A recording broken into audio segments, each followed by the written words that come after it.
Yeah, I've thought about poker. All right. So you're a crypto guy, right? Yeah. And one of your claims to fame is the fact that you like sort of brought to light crypto scams. Now, how is cryptocurrency different than cryptocurrency scams? Because they seem kind of related. All right. Well. So that's there's a lot to unpackage there, but Okay. to start off with, scams can be all sorts of different things. They can be they're not even creating a token at all. They just take the money and run. They could create some kind of shit token that doesn't do anything that's promising to do. They can promise they're going to develop it in a certain way that they end up not developing. There are all kinds of scams out there that can exist, right? How specific you want to be with the word scam, I guess will change your opinion on which ones are what. But generally speaking, I view scam to be they say they're going to do something that they don't do. That's a scam to me. Okay. So if they say we're creating this currency based on this technology and we're going to be developing it, and then they take your money and say, actually, we're not, that's a scam. But if they take your money, develop the currency that they're saying, according to the protocols that they set forth, and issue that currency, and it goes down in value a lot, that's not a scam. You gave the money, they did the thing they said they were going to do. It doesn't make it a scam just because it went badly, right? I have my own idea for a Woody coin, right? You give me money, and then in exchange, I will hit my forehead on the keyboard between 6 and 10 times and give you a string of text. Huh? No one would buy this, right? Pretty convincing. I would not purchase it. It's not a lot different than crypto. I sense you're a big Bitcoin fan. I made I sense $4,000 in Bitcoin, but it wasn't through any I just bought it because it seemed hot, and I got out because it seemed too hot. Let me just give my take on it, and then I'm interested in what your opinion is too. So here's the thing. I don't think it's good that the government controls the money supply because they don't have your best interest at heart. Have you ever seen a graph of what happens to the dollar every year?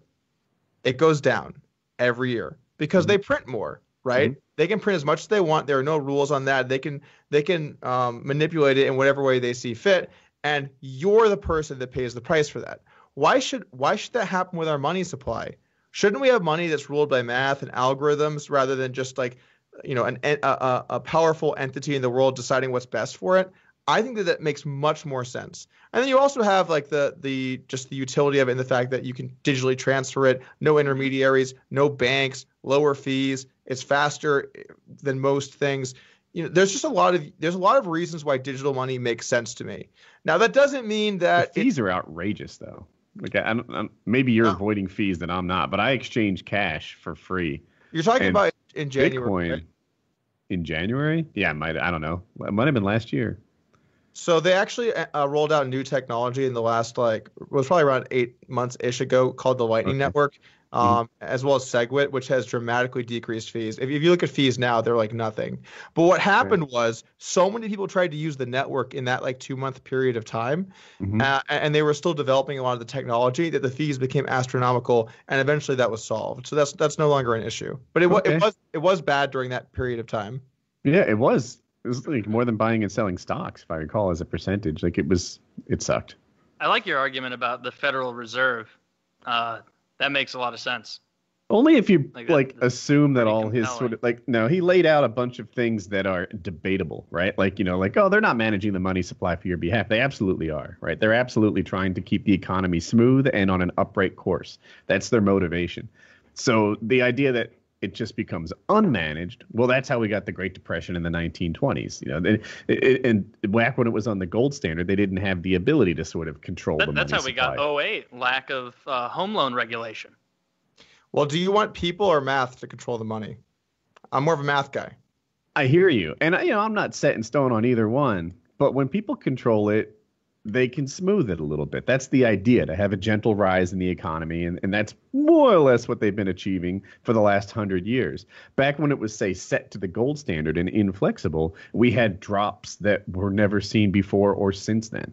If we were on an algorithm that didn't adjust to current conditions, then we could have that again.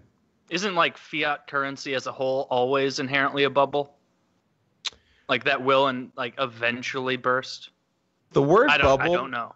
The word bubble is you have to give it some context because you've got bubbles in that like something drops 20% or 30%, and then you got bubbles where things drop 99%. People call both bubbles. So like they're not equivalent. Like one of the major trade-offs to Bitcoin is that it's inherently more volatile because it's not based as much around actual revenue. It's not based around that. It's based around speculation. So it's not as safe as the US dollar in what its range of prices can be and what it might be down the road, whereas the US dollar is very safe. You know, every year it's just going to lose 2% of its value roughly. You know that. Every year your dollar will be worth 98 cents or like 97 or 99, depending on what the inflation was that year. Yeah. So it is much less safe, but also, at least historically so far, over like an 8 or 9 year run, tends to be a better hold. But that doesn't mean every year is good. You know, I originally got into Bitcoin because it had a lot of utility for me as someone that gambles professionally, had to move money around. So it had utility for me. I was able to move money without having to go through bank systems and all of this stuff. So I got involved because of that. And then it just like, as I was doing it, I was like, this has been going up for some time. And so I bought like first probably when it was around $100 and something, and then have been lucky to kind of be in there from an early time period. But I'm not one of those guys who went like all in and held and has everything in Bitcoin or whatever. Like I have a diversified strategy because I think that as you become more successful, there's no reason to risk everything on just believing in one thing. Even if I loved the stock market, and I have a decent amount of money in the stock market, mainly index funds and ETFs, but I don't have everything in there. What if there's a crash? Or maybe I love certain tech stocks, I wouldn't have everything in there. Or maybe I love real estate, although real estate seems kind of, you know, it's really been propped up lately. It's getting to some peaks that we haven't seen since 2009. I wouldn't go all in on real estate. You want to have a diversified strategy that allows you to succeed. I just think that it kind of boils down to this. I just believe in the premise of Bitcoin. It has been around for 8 or 9 years now. It's continued to increase in value, and I see that it has a lot of utility. And I just think that long run, that premise eventually will win out. I don't know if that means it's going to be 50, 100, 200 years. I don't know what that all ends up looking like. I don't know if it's going to be more next year. You know, people always want price predictions. No fucking clue. Anyone tells you I know what the price is going to be next year, I'll show you a liar. You know, like they just, no one knows. But that doesn't mean that it's not something that doesn't have value. Yeah. Yeah, that's a really interesting way to look at it. You're clearly very well versed in this. Yeah. So talking about the scams, though, for a moment, the scammers are ridiculous. So there was this one cryptocurrency called BitConnect. And I was fortunate because about the time I started making videos, it was like January this year, there were all these rampant YouTube channels just scamming people basically by being affiliates. Like if you take Bitcoin and buy into this currency using my link, I'm going to get a cut of your money. And now you have this coin that's eventually going to implode because it's not being developed. They're making all these promises they're never going to keep. And where the money is coming from is not real. They basically said, if you buy BitConnect, you get 1% daily returns every day.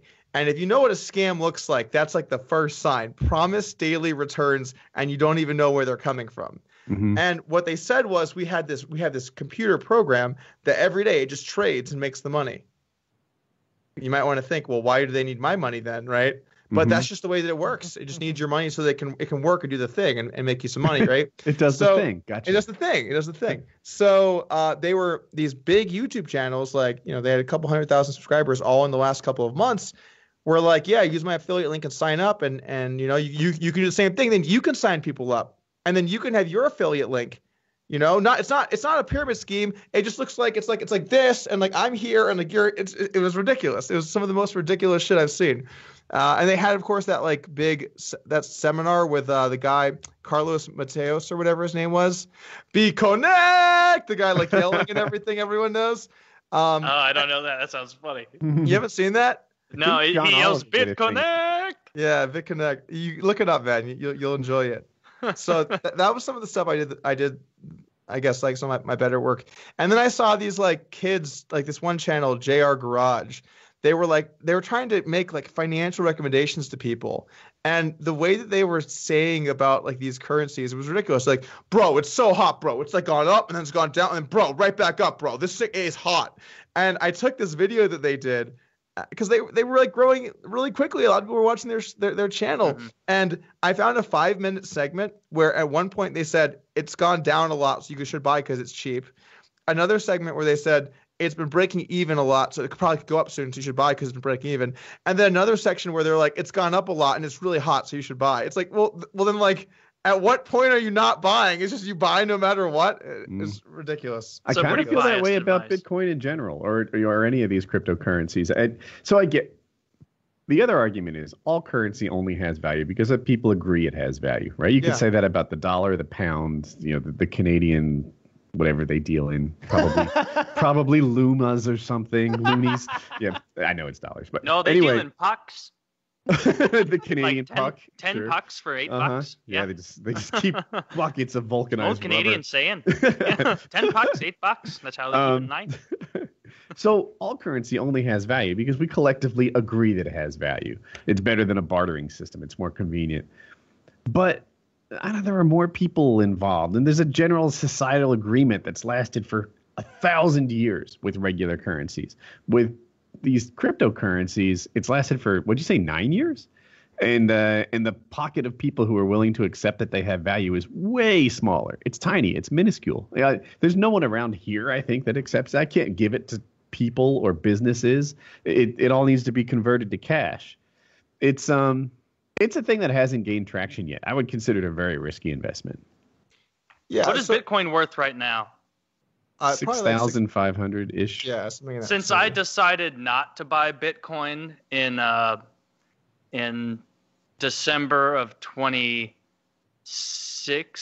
17, I have not lost $12,000 per Bitcoin. So that's a good investment. Definitely true. Because it was at 18 then, wasn't it? Like it got insanely high at one point. And I remember because I went to a bar nearby, and it was at the peak.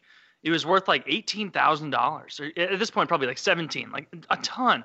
And there's this bartender, and like I was talking to someone I was there with, and she overheard, and she was like, "Oh, you talking about Bitcoin?" I'm like, "Yeah, I really don't get it or anything about it yet. Like I'm trying to understand a little bit more, but apparently it's hot as fuck right now." And she's like, "Yeah, I have 35 Bitcoins, but I'm just gonna keep holding on to them. Holding on to them." When your bartender is telling you to buy Bitcoin, then it's probably a bad sign. But we'll see. Yeah. Oh, sorry. No, go ahead. More? Go ahead. Okay. No, you're good. So here's the thing. Like, it comes and goes, and it's just like a natural part of the growth of it is that you have these, insane bull runs where lots of people hear about and get involved, and then you have these sell-offs where people realize like this is overvalued. And I'm not really like it was fun while I was in it, but now it's like losing. I don't want to be part of that, and they get out. But it just keeps doing that, and over time growing. The same thing happened when it went from 200 to 1,200. I remember the exact same thing happening. It was pandemonium, not nearly as much today, but then it fell down to 400. Had a couple of years where it broke even, and then eventually rose again. And it's just cyclical. It keeps following the same pattern over and over and over again. Bitcoin will eventually be $18,000 again. It will be. It might not be for years. I'm not saying it's going to be $18,000 like next year or the year after or whatever. Eventually we'll get there. It could go down to 3,000 from here. But, do you have fear about like government regulations stepping in and like stomping on that potential profitability for you? Like I would imagine that's a fear that people deep in crypto have, where they're like, a new regulation could roll out any day that really fucks me. Well, a lot of people in crypto are delusional, which is clear in the space, and they think that like, oh, that'll be good for Bitcoin. Bitcoin will show them who's boss. It's like, guys, if like the U.S. government bans Bitcoin, it's gonna be a real bad day. It doesn't mean long run it won't succeed, but it would lose a lot of its value. So yeah, I think that's something that you're always worried about. But most of the conversations with cryptocurrency that I've seen, I saw like the head of the SEC talking about it with Congress. They're generally on the pro side, and like we should get in front of it and like help like regulate it and get rid of all these scams. And I think overall they're generally for it. Now there's definitely people who aren't. But who's the senator? Not Mark. What's that guy's name? God damn it! There's a senator who supports it. Yeah, Mike Hunt. Yeah. Yeah, I don't think it's him. The Honorable Mike Hunt of Rhode Island. It's a dangerous, crazy world with lots of swings, but over time it will continue to gain value. It just will. It's going to gain value. There's only a limited number of them. There's only ever going to be a little under 21 million Bitcoin. It's not like there's a bunch coming out of nowhere. How many are left? If that's not a dumb question, that's a good question. I think will it hit that limit? If there's only 21 million, like there's a finite number. Like, are they at 1 million or out there right now? Are they at 10 million or out there? Like, I think it's at like 16 to 17 million are currently in circulation. I want to say it's in that vicinity, but I could be off by a little bit. And I forget when the final date is that they'll all be mined, but it's something in that vicinity. Also, there's a good chance that a guy that owns a lot of them is dead. So Satoshi, the people who are like, I'm Satoshi, or they accuse who's Satoshi. There's a very good chance that Satoshi... Can you say who Satoshi is for people who might not know? He's the founder of Bitcoin. He's the guy who who created the currency. It could even be a few different people altogether. There are a lot of different theories as to who it is. There's a guy who likes to pretend it's him named Craig Wright. I saw these funny T-shirts where it said "We're all Satoshi except Craig, except Craig Wright." Like for this season, it was kind of funny. But there's a good chance that I'm like forgetting this guy's name. I should know these names more off the top of my head. But regardless, one of the guys who was around during the starting times of Bitcoin for sure passed away, and it's likely, or it's at least a decent chance, that he was Satoshi. A lot of those coins could be lost forever, and that's kind of the thing too. Like. We know there's 17 million coins in circulation, but you don't really know how many are in addresses that will never move ever. You just don't know. That could make the circulation even smaller. And that number seems like it will always grow, right? People will always lose their dollars, and they won't get put back into circulation. That's true with Bitcoin too, right? They'll just be gone. Yeah, except it's much worse with Bitcoin because there's not gonna be more. They don't come back. Yeah. So like you fast forward far enough, and that 17 million supply drops to 3 million. Mm-hmm. As people's like USB drives fail them and shit, and now they're just fucked. I heard now all their little safes are ruined. Like they just drop it in the water. $1 million gone. I heard a story kept it in their attic. It's not air conditioned. I heard a story that some guy in the UK had like 10,000 Bitcoin on like a USB stick, and he realized he threw it out, and it's in like a landfill somewhere in the UK. And he was starting like a fundraising effort to like go through the landfill. Like, God, dude, you are never gonna find that USB stick. It is over. Dude, on the like list of things that would make you want to kill yourself, how high does throwing away 10,000 Bitcoin in 2016 or whatever it was? Like, how high is that on the list? Like when you throw away the rest of your life, finances secured. If he was just like, I'm done with the cryptocurrency game, not gonna speculate, not gonna do shit. All of it sell. Like he would have been set for life. Like that's got to make you want to kill yourself, right? Well, I grabbed the wrong thumb drive and it's only dick pics. Yeah, damn it! I found the wrong one. That would be a terrible troll. That'd be some seriously life-changing trolling right there. Starts a GoFundMe to search England's trash piles just to find his dick pics. Like I'm not going to get that angle again. You know, like I need that. My head wasn't in it. I looked in shape. Like, I think that he lost it several years before that, though. And whenever I hear these stories, I think to myself, okay, if you're the kind of guy who lost like $100 worth of Bitcoin and didn't think about it and then didn't buy more, you weren't really that into it anyway. Like if it got to $10 or $5, you were selling that shit in a heartbeat. If it got thrown out in your trash and you didn't bother to get more, you're not holding all the way up to 7,000 or 10,000 or whatever, you know, or 5,000. You're not getting there. You're selling it anyway. So it's kind of a moot point. It's just people love the what if story. The what if stories are like what make people like really get like all riled up. Yeah. Yeah. I mean, that's how it always is. Like they have that same thing, like little psychological exercises they'll have with people where they'll be like, hey, talking to some normal person, be like, how do you feel about Susie Q, who just won $510 million in the lottery? Be like, yeah, I think that's great. Good for her. Well done. All right, how would you feel if your neighbor, John Q, suddenly won $510 million? And then people's responses are more like, well, I don't think I like that one bit. And it's like, because proximity breeds resentment in regard to that kind of thing. Like the closer you are, where you get a kind of a visual of the quality of life changes they're experiencing, that makes you more upset. That's just interesting.